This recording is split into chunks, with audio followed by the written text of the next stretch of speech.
गौतम बुद्ध का जीवन केवल एक धार्मिक मार्गदर्शक की कहानी नहीं है, बल्कि वो मानव व्यवहार, मानसिक शांति और आत्मविकास की जीवंत मिसाल है।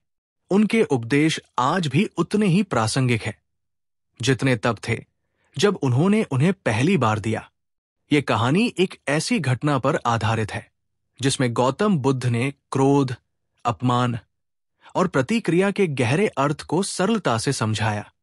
कहानी का आरंभ।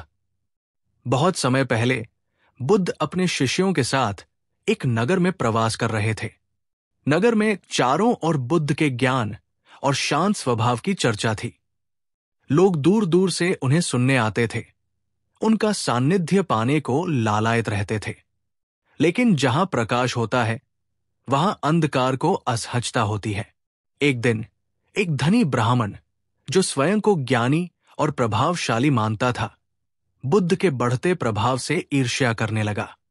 उसने सोचा कि यदि ये व्यक्ति इसी तरह लोगों के मन में जगह बनाता रहा तो लोग हमारी बातें मानना बंद कर देंगे। अहंकार और असुरक्षा ने मिलकर ब्राह्मण के भीतर क्रोध की ज्वाला जला दी। अपमान की योजना।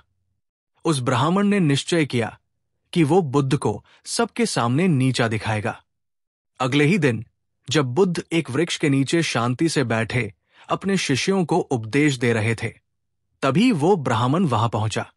उसने लोगों के सामने बुद्ध को अपशब्द कहने शुरू कर दिए। तू ढोंगी है, पाखंडी है, लोग तुझसे प्रभावित है क्योंकि वे मूर्ख हैं। बुद्ध ने उसकी ओर देखा, लेकिन उनके चेहरे पर कोई प्रतिक्रिया नहीं थी। न आश्चर्य, न गुस्सा, न अपमान। वे शांत बैठे रहे, जैसे कुछ हुआ ही न हो। ये देखकर ब्राह्मण और भड़क उठा। उसने और अधिक अपशब्द कहे, उन्हें गाली दी, ताने मारे। बुद्ध की प्रतिक्रिया। करीब 15 मिनट तक ब्राह्मण अपमान करता रहा, पर बुद्ध की चुप्पी बनी रही। अंततः थककर ब्राह्मण बोला, क्या तुम कुछ कहोगे नहीं? तुम्हारे भीतर कोई सम्मान है या नहीं? बुद्ध ने तब शांत स्वर में उत्तर दिया, ब्राह्मण, यदि कोई व्यक्ति किसी और को कोई उपहार देना चाहता है और वह दूसरा व्यक्ति उसे स्वीकार नहीं करता, तो वो उपहार किसका होता है? ब्राह्मण ने बिना सोचे जवाब दिया, जो देने आया है उसी का होता है। बुद्ध मुस्कुराए और बोले, ठीक वैसे ही तुम मुझे जो अपशब्द और क्रोध के उपहार दे रहे हो, मैं उसे स्वीकार नहीं कर रहा, तो ये सब तुम्हारा ही रहेगा। तुमने जो क्रोध फैलाया वो तुम्हारे भीतर ही सड़ता रहेगा। मैं उसे ग्रहण नहीं करता, इसलिए वो मुझ पर असर नहीं करेगा।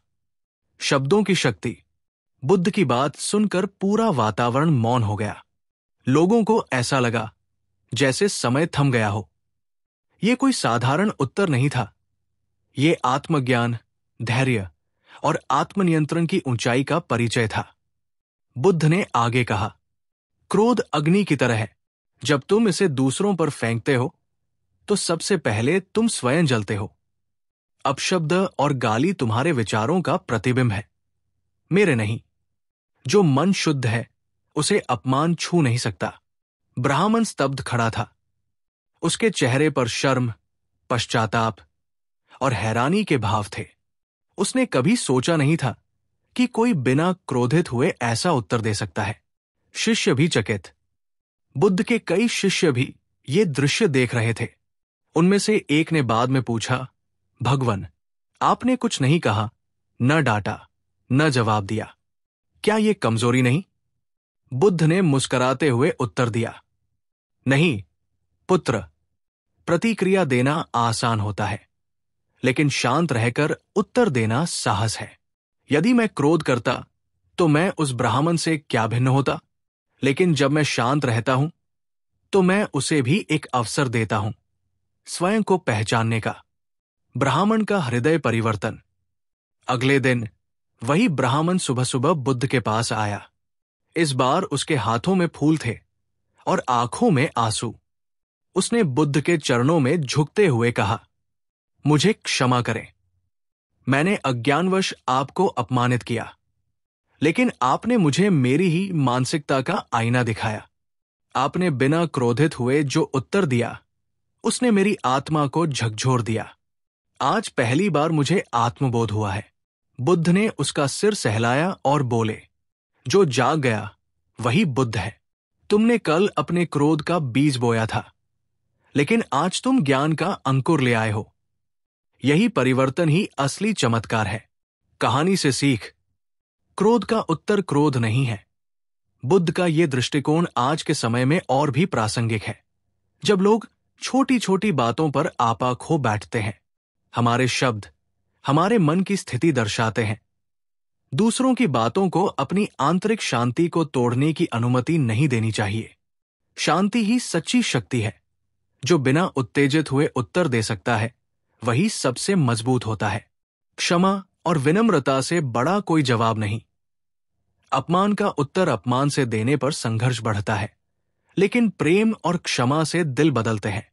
उपसंहार, गौतम बुद्ध की ये प्रेरक घटना केवल एक धार्मिक कथा नहीं, बल्कि एक गहरा जीवन सिद्धांत है। जब हम प्रतिक्रिया करने के बजाय सोचते हैं, तो हमारे अंदर के बुद्ध प्रकट होते हैं। शांति, सहनशीलता और आत्मसंयम ही वो शक्ति है जिससे हम न केवल खुद को बल्कि दूसरों को भी बदल सकते हैं।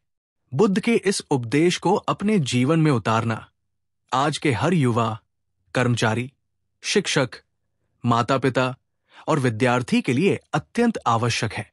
जब अगली बार कोई आपको अपशब्द कहे या गुस्से में आए, तो याद रखें, जो दिया गया स्वीकार न हो वो लौट जाता है।